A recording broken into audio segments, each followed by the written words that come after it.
ክቡራትና ክቡራን እንደምን ቆያችሁን? ይህ ኢሲኤን ቴሌቪዥን ነው። ለሰዓቱ መርጠን ያዘጋጀነው ወቅታዊ መረጃ ይዘላችሁ ቀርበናል። አብራችሁን ቆዩ። 15ኛው የመላው አፍሪካ የቆዳ ንግድ ትርኢት ለማጠናከርና ደረጃውን የጠበቀ ዓለም አቀፋዊ ይዘት እንዲኖረው ለማድረግ ያለመ ስትራቴጂካዊ ስምምነት ተካሄደ።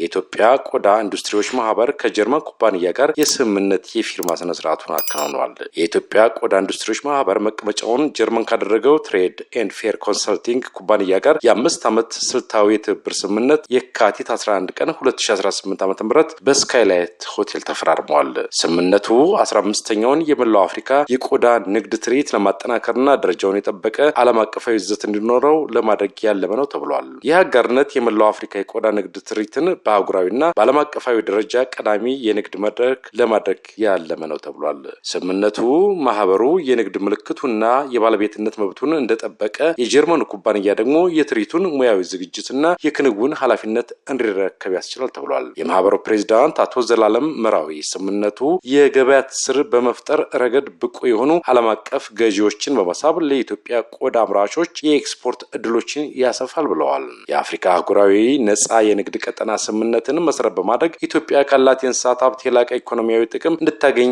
ያስችላታልም ሲሉ ተሰምተዋል። የብራንዲንግ ለውጥ በማድረግ ማህበሩን በአዲስ መልክ የማደራጀትና የኢትዮጵያን ቆዳ ውጤቶች በዓለም አቀፍ ደረጃ ተወዳዳሪ የማድረግ ጥረትን ለማሳካት እንደሚያስችልም ታምኖበታል። የቆዳ ኢንዱስትሪው በአሁኑ ወቅት በዓመት ከ30 እስከ 40 ሚሊዮን ዶላር ገቢ እያስገኘ ቢሆንም በዘርፉ ላይ የሚስተዋሉ ተቃራኒ ችግሮች እንቅፋት እየሆኑ መሆናቸውን አመላክተዋል። ማህበሩ የቆዳ ኢንዱስትሪውን አቅም በማሳደግ በቆዳው ዘርፍ ምቹ የንግድ ከባቢ ለመፍጠር እየሰራ ይገኛል። ይህ ትልቅ ዓለም አቀፍ የቆዳና የቆዳ ውጤቶች ማሳያና ማስታወቂያ ንግድ ትርኢት ላለፉት ዓመታት ለ14ኛ ጊዜ የተዘጋጀ መሆኑ የሚዘነጋ አይደለም። የኢትዮጵያ የቆዳ ኢንዱስትሪዎች ማህበር የቆዳ ኤግዚቢሽንን ለማጠናከር ከጀርመኑ ትሬድ ኤንድ ፌር ኮንሰልቲንግ ጋር የ5 ዓመት ስትራቴጂካዊ የትብብር ስምምነት ሲፈራረሙ የማህበሩ ፕሬዝዳንት አቶ ዘላለም መራዊ በወቅቱ እንደገለጹት ማህበሩ ላለፉት 15 ዓመታት ሳይሻሻሉ የቆዩ አሰራሮችን ለመቀየርና መተዳደሪያ ደንቡን ከዓለም አቀፍ ደረጃ ለማጣጣም እየሰራ ይገኛል ብለዋል። ስምምነቱ የሀገርን ጥቅም የሚያስከብርና